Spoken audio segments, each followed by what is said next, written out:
আমরা এখন দাঁড়িয়ে আছি আমাদের নারায়ণগঞ্জের প্রাণকেন্দ্র চাষারাতে। আমাদের এই জলমলে নারায়ণগঞ্জের আশেপাশে রাস্তার পারে অনেক পথ শিশু আমরা দেখতে পাই, তারা নিজেরাও জানে না তাদের পরের বেলার খাবারের যোগানটুকু কোথা থেকে আসবে। আমরা এই ঈদে আমাদের পরিবার প্রিয়জনদেরকে নিয়ে কতই না ব্যস্ততম সময় পার করেছি, কতই না আনন্দের সাথে আমাদের সন্তানদেরকে নিয়ে ঘোরাঘুরি করি, কিন্তু আমরা কি একটিবারও কখনো চিন্তা করে দেখেছি এই পথ শিশুগুলার তারা কি একটিবার তো এই ঈদে পেট ভরে খেয়েছিল কিনা? শিশুগুলো ক্ষুধার সাথে যুদ্ধ করতে করতে একটি সময় হয়তো জড়িয়ে পড়ছে মাদক, চুরি, ছিনতাই অথবা অন্ধকার জগতে। তো আমরা চাইলে কিন্তু আমাদের এই নারায়ণগঞ্জ থেকে বদলে দিতে পারি এই পথ শিশুদের গল্প। আমাদের গরিবের বন্ধু আলম গোস্তবিতান একটি উদ্যোগ নিয়েছে, যেটি মানুষের কল্যাণে, মানব কল্যাণে, পথ শিশুদের কল্যাণে, যাতে তাদের মুখে একটি বেলা অন্তত ভরপুর করে তাদের পেট ভরে খাওয়ানোর ইচ্ছা শক্তি আমরা একটি মানবিক উদ্যোগ নিয়েছি। সিদ্ধান্ত আপনার। ট্রেনের মতো ভিডিও দেখে আপনিও কি ছুটে চলে যাবেন, নাকি আপনিও এই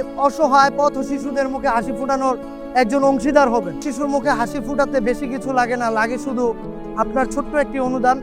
যারা দেশ এবং প্রবাসে আছেন তারা আমাদের সাথে এই মানবিক উদ্যোগে অংশগ্রহণ করেন। হয়তোবা আপনাদের মাধ্যমে আমরা সাফল্য খুঁজে পাবো ইনশাল্লাহ।